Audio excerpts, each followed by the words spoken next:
कि मैंने कल अर्ज़ किया कि सुलह इमाम हसन और शहादत इमाम हुसैन में 20 साल का फासला है। 20 साल में किसकी हुकूमत थी? अमीर शाम की हुकूमत थी। जिन लोगों को कूफे में रखा गया था वो लोग थे जो अमीरुल मोमिनीन के मुहिब नहीं थे। अमरियास का बेटा, खालिद का बेटा, मुगैरा, ज़ियाद इब्न अबी, ये वो लोग हैं जो मासूमीन से ज़्यादा मोहब्बत नहीं करते थे। और अमीरुल मोमिनीन के जो मुहिब थे, या उनको निकाला गया या उनको मारा गया। कि मुहर्रम के 2 दिन पहले जनाब में समेत अम्मार को शहीद कर दिया जाता है। बस पता लग गई अली का चाहने वाला है, कत्ल कर दिया जाता था। अब 20 साल का इतना लंबा अरसा, ज़ाहिर है उस अवाम पर इतने असरात उस मुआशरे के पड़े थे। तो मोहम्मद और आले मोहम्मद आता तो सब समझ जाते हैं ना, आल को निकाल दिया इन्होंने। किसी आप दुआए कुमैल पढ़ते हैं, सलवात उसमें नादिर और शादिर आखिर में। दुआए अरफा पढ़ते हैं, सलवात नादिर और शादिर है, बहुत कम है। लेकिन आप मौला ज़ैनुल आबिदीन की जितनी दुआएं उठाएं, हर दूसरी लाइन में एक सलवात है। क्यों? ताकि उस मुआशरे को मोहम्मद के साथ आले मोहम्मद सुनने की आदत हो जाए, ताकि मुआशरे को पता चले कि आले मोहम्मद की कीमत, आले मोहम्मद का वक़ार, आले मोहम्मद की इज़्ज़त कितनी है। शहादत इमाम हुसैन ने कि जब बनु अब्बास ने बनु उमैया को गिराने के लिए जो नारा बुलंद किया था, वो भी ये था, या लसारात अल हुसैन, कि हम इमाम हुसैन, हम रिश्तेदार हैं रसूल खुदा के, हम चचाजाद हैं अहले बैत अलैहिस्सलातु वस्सलाम के। मामून जब इमाम रज़ा से मिलता है तो रिश्तेदारी करता है। खुलफा में जिस खलीफे ने सबसे ज़्यादा इजहार मोहब्बत किया लोगों को धोखा देने के लिए, मामून था। यहाँ तक कि माहौल ऐसा बन गया कि वो मदीने से इमाम रज़ा को उठा के लाता है, अपना वली अहद बनाता है। मतलब जब मैं मर जाऊँ तो खलीफा कौन है? इमाम रज़ा है, सिर्फ लोगों को धोखा देने के लिए। कभी इमाम रज़ा खुरासान नहीं गए, लेकिन नेटवर्क कितना मजबूत है कि हज़ारों की तादाद में लोग सिर्फ फर्जंद रसूल की एक हदीस को लिखने के लिए हज़ारों की तादाद में मजमा आता है। इस कदर इज्जत और एहतराम अवाम के अंदर आ गया। हुकूमत है उनकी, पैसा उनका, माल उनका, लेकिन ये तरबियत अहले बैत अलैहिस्सलातु वस्सलाम का असर था कि लोगों के दिलों में अहले बैत की मोहब्बत फैल गई। ये वही दुआएं, जिन दुआओं में असर इतना था कि ज़ुहाद को अपनी तरफ खींचा, इबाद को अपनी तरफ खींचा। ये दुआएं लोग अपनी नमाज शबों में पढ़ा करते थे, और इमाम का लक़ब ही पढ़ा, ज़ैनुल आबिदीन, सैयदुस साजिदीन। कभी सोचा एक वो हुसैन है करबला में जिसे ये कहा जा रहा है कि ये उसका बेटा है जो नमाज नहीं पढ़ता। कभी ये कहा जा रहा है कि हुसैन आप नमाज क्यों पढ़ लिया? बिल्लाह, शामी कहते रहे ये तो दीन से खारिज हो चुके हैं। और फिर उनका बेटा है जिसका लक़ब ही पड़ जाता है ज़ैनुल आबिदीन, सैयदुस साजिदीन। लक़ब को देखा करो, किस ज़माने में लक़ब पड़ा और क्यों पड़ा। मतलब उस ज़माने में इस लक़ब की ज़रूरत थी ताकि इमाम ज़ैनुल आबिदीन के बाद कोई ये न कह सके कि अहले बैत अलैहिस्सलातु वस्सलाम इबादत नहीं करते थे या नमाज नहीं पढ़ते थे। अब तसव्वुर तक़वा आता था तो इमामुल मुत्तक़ीन याद आता था, मोमिन का नाम आता था तो अमीरुल मोमिनीन नाम आता था, सजदे का तसव्वुर आता था तो सैयदुस साजिदीन याद आता था, इबादत का तसव्वुर आता था तो ज़ैनुल आबिदीन याद आता था, किसी सच्चाई का तसव्वुर आता था तो सादिक़ आले मोहम्मद इमाम जाफ़र सादिक़ याद आता था। सलवात पढ़े मोहम्मद व आले मोहम्मद। तो दूसरा काम जो इमाम ज़ैनुल आबिदीन ने किया वो अपनी दुआओं के जरिए, मतलब ये हमें ट्रेनिंग दे रहे हैं, जब कभी मजलिस के जरिए तबलीग करो, अपने ज़माने को देखो।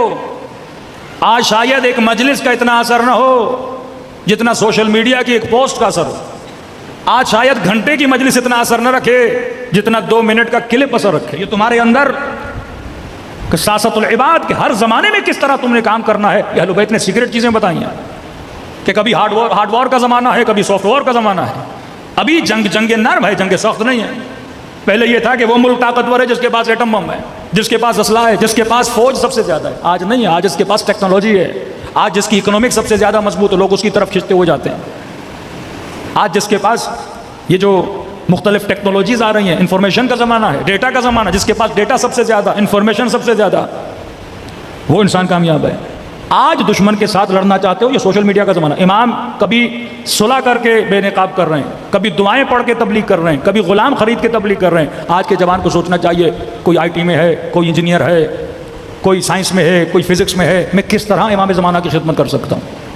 एक खातून सोचे मैं टीचर हूँ, कॉलेज में मैं पढ़ाने जाती हूँ, कहीं पे जॉब करती हूँ, मैं किस तरह जनाब ज़हरा की खिदमत करूँ।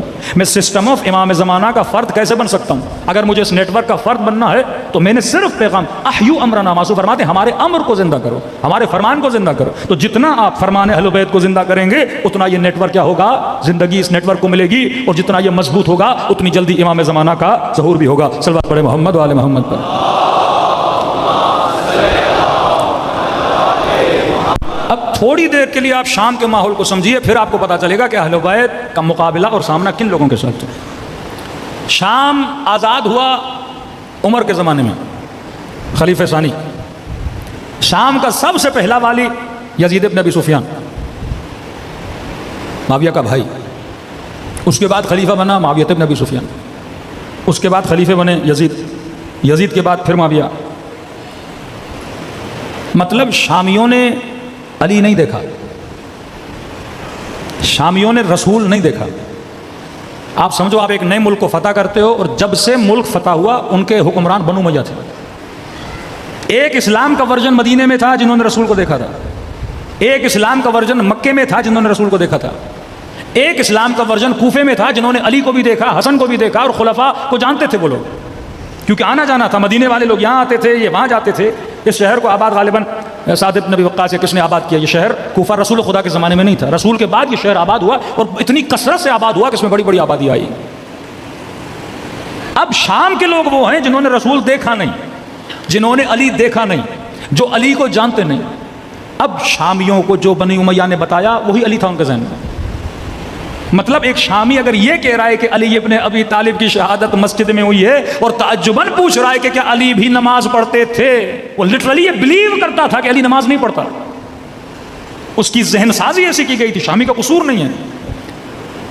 कि मैंने परसों की मजलिस में कहा, जब वजीरिस्तान के बाज़ लोगों को यह बताया जाए कि शियों के कान बड़े होते हैं और इनकी दुम होती है, वो यही समझेगा क्योंकि उसने कभी शिया देखा ही नहीं है। तभी उलमा कहते हैं जुलूस निकाल ताकि ये देखें कि दुमें भी नहीं है, ताकि ये देख सकें कि शिया कैसा होता है। का मौलाना एक गांव है, 2 घर शियों के हैं, क्या जरूरत है जुलूस निकालने की? 50 घर गैर शियों के हैं। ये जुलूस मार्केटिंग है आपकी, कि जो अपने बच्चे को हुसैन का नाम नहीं सुनाना चाहता, हम रोड पे निकल के उसके बच्चे को हुसैन का नाम भी सुनाएं और ये भी बताएं कि यजीद कौन था। ये सेंस अहले बैत ने तब दिया जब मार्केटिंग, जब मीडिया की कोई वक़्त ही नहीं थी। या आप समझते हैं आपका मकतब सिर्फ मजलिसों से बड़ा? नहीं, जुलूसों से बड़ा। कई लोग जुलूसों की वजह से आए, नाम हुसैन सुना, मोहब्बत हुसैन देखी, आपकी सबीलें, आपका नज़र, आपका न्याज। अन्नास अबीदुल एहसान, इंसान एहसान का बंदा है। जो हुसैन का न्याज खाएगा वो कभी हुसैन की नमक हरामी नहीं करेगा। जब क्यों का शरबत न पियो, न्याज न खाओ, मजलिसों में न जाओ। अभी तो मैं टिकटॉक वाले मुफ्ती साहब को सुन रहा था, अब पहले काफर बोला, मजलिसों में न जाओ, अब ये नहज आई है, कहते हैं भाई बहस नहीं करो शियों से, बस बोलो आप जो कर रहे हो सही हो, हम जो कर रहे हैं। अब ये नौबत आई है, उनको पता है बहस करेंगे जवाब तो है ही नहीं, क्योंकि इतने सवाल उनके अपनों ने खड़े कर दिए। अब कहते हैं जो मिले उसे बोलो भाई आप मातम कर रहे हो करो, जो करते हो करो, हमें क्यों बोलते हो? हम अपनी जगह खुश, तुम अपनी जगह खुश। ऐ काश ये तुम 20 साल पहले बोलते हैं ना, तुम अपनी जगह खुश, हम अपनी जगह खुश। 40 साल पहले बोलते हैं ना, पहले पत्थर मारे, फिर गोलियां मारी, फिर बमों से मारा कि ये मजलिस न करे। अब ये नौबत आई है, उनके बच्चे सवाल कर रहे हैं, क्योंकि ये मकतब है। ये ट्रेनिंग क्यों दी? जुलूस का मतलब क्या है? ताकि गली गली जाओ, नाम हुसैन जो नहीं भी सुनना चाहता उसके कान में हुसैन का नाम टकराए हैं।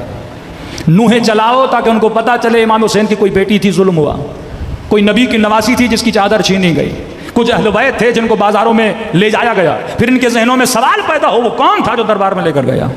वो कौन था जिसने ये हुक्म दिया कि नबी के नवासे का गला काटा जाए? जब कौन तक आएंगे आपका आधा मसला हल हो जाएगा। सलवात पढ़े मोहम्मद वाले मोहम्मद पर।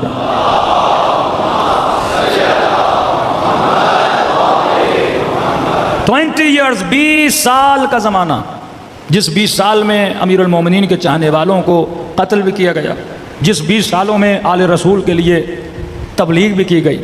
अब जो मजबूत तरीन हाकिम बनु उमय्या में माविया के बाद अगर कोई हाकिम आया है वो अब्दुल मलिक मरवान है, जो मुक़्तदिर तरीन हाकिम गुजरा है। अगर खुलफाए इस्लामी में देखें सबसे ताकतवर हाकिम, ये बहुत तेज़ था, ये बहुत होशियार था। अब जो जाले हदीस का टॉपिक है उस पर मैं कल आऊँगा, क्योंकि तकरीबन 8-9 हदीसें मैंने पढ़नी है ताकि आपको पता लगे कि किस तरह इस्लामी माशरे को तबाह बर्बाद कर दी। आज भी वो हदीसें इनकी किताबों में मौजूद हैं।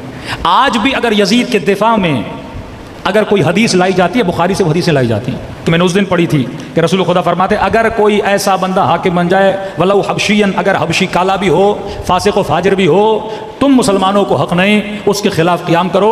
और अगर कोई हाकिम के खिलाफ क़ियाम करता है और जमाअत मुस्लिमीन से निकल जाता है, फरमाया वो सीधा मुँह कहाँ जाएगा? जहन्नुम के अंदर जाएगा। और चालाकियाँ जाले हदीस इतनी की। और हदीस का रावी किसको बनाया? अबू ज़र गफ़ारी। हदीस का रावी किसको बनाया? इब्न अब्बास। ये दोनों अमीरुल मोमिनीन के नज़दीक हैं। अब वो अबू ज़र गफ़ारी जो जनाब उस्मान का सख्त तरीन मुखालिफ था, जिसकी वजह से जनाब अबू ज़र गफ़ारी को निकाला गया और तबीयत की गई। और ये हदीस किससे लाते हैं? अबू ज़र गफ़ारी से।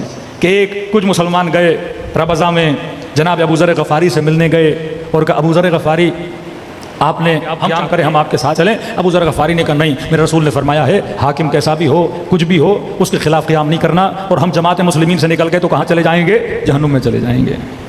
हालांकि वो बंदा जो खुद मुखालिफ रह चुका है और वो कह रहा है कि क़याम नहीं करना। कभी इब्ने अब्बास से जोड़ते हैं, कभी अबू ज़र गफ़ारी से, यानी भरमार है मुस्लिम और बुखारी में ऐसी हदीसों की कि जो सराहतन कुरान की आयतों की मुखालिफत में है कि खुदा कहता है यरसुहा इबादी सालिहीन, मैं ज़मीन का विरसा किनको देता हूँ? अपने सालेह बंदों को देता हूँ। लेकिन ये क्या कह रहे हैं कि कोई फासिक भी हो, कोई फाजिर भी हो, कोई शराबी भी हो, कोई जानी भी हो, वो भी हाकिम बन जाए। और यहाँ तक हदीस लाई कि जब ये मुसलमान मर जाएगा अल्लाह ऐसे कहेगा, ये कल सारे मुतून आपके सामने पढ़ूंगा, अल्लाह ऐसे कहेगा कि ये बता तुमने गुनाह क्यों किया?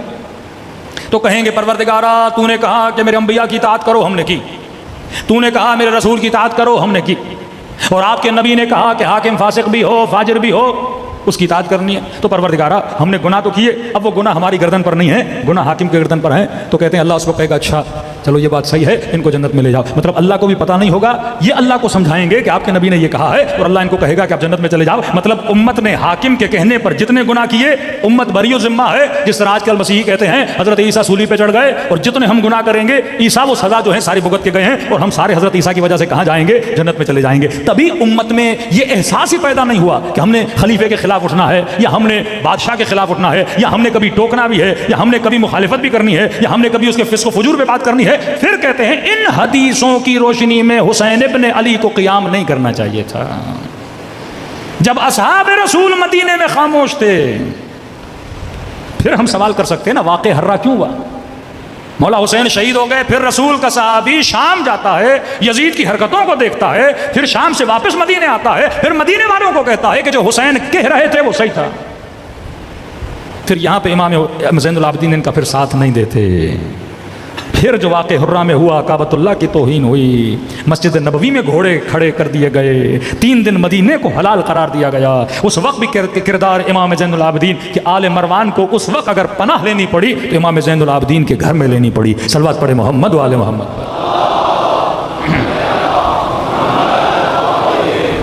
अब अब्दुल मलिक मरवान मजबूत तरीन हाकिम कि इनकी हुकूमत में इस्लामी जोग्राफियाई हुदूद चीन के बॉर्डर तक जा चुकी थी।